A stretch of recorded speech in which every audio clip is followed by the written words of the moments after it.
મારું નામ કુંભાર અબ્દુલ છે। 2-4 દિવસ પહેલાં રાપર તાલુકાની અંદર કુંભાર સમાજની દીકરી આયશાબેન એની સાથે એક આપણે કહેવાય કે દુઃખ લાગે આખા સમાજને એવી ઘટના બની હતી જેનો બળાત્કાર કરવામાં આવ્યો હતો અને એના પાછળ એ દીકરીએ પોતાની આત્મહત્યા કરી લીધી, પોતાનો જીવ ગુમાવ્યો। બરાબર, આ અંગે અમે પોલીસ સ્ટેશને રાપર મથકે ફરિયાદ કરી હતી। તેમાં ટોટલ 4 આરોપીઓ હતા, એ પૈકી એક મુખ્ય આરોપી હતો, તેની ધરપકડ થઈ ગઈ છે અને હજુ 3 આરોપીઓની ધરપકડ થઈ નથી। એ અંગે અમે આજ તારીખ 24/7/2024ના રોજ આવેદનપત્ર આપવામાં આવ્યા છીએ કે જેમ બને તેમ જલ્દીમાં જલ્દી આ 3 આરોપીઓની ધરપકડ કરવામાં આવે। જો અમને પોલીસ સ્ટેશને અહીંયા કને 24 કલાકનો અત્યારથી ટાઈમ આપ્યો છે કે 24 કલાકની અંદર 3 આરોપીઓની ધરપકડ કરવામાં આવશે। જો ધરપકડ કરવામાં નહીં આવે 24 કલાકની અંદર તો અમે આગળનું ઉગ્ર આંદોલન કરશું, ડીવાયએસપી ભચાઉ, અને આગળ જે થશે કાર્યવાહી આખો સમાજ અત્યારે ભેગો છે। જો કોઈ પણ પગલાં લેવામાં નહીં આવે, જો અમને જે એક આત્મસંતોષ મળવો પડે એ નહીં મળે તો સમાજ અત્યારે 2 ભેગા થયા છે, 2ના 4 થશે, 4ના 16 થશે। બરાબર, એ ગુણોત્તરની શ્રેણીમાં પ્રક્રિયા આખી ચાલશે। જ્યાં સુધી ન્યાય નહીં મળે ત્યાં સુધી સમાજના લોકો જંપીને બેસવાના નથી।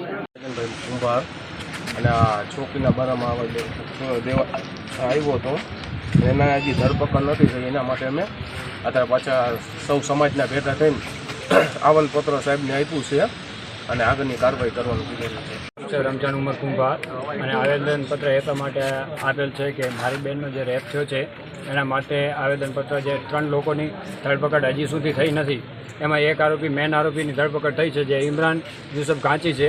હજી 3 આરોપી ફરાર પડ્યા છે। બરાબર છે, એનું નામ છે રમજુ ગગુ ગાંચી, પછી રસુલ ગગુ ગાંચી અને જુમા ઇસ્માઇલ ગાંચી।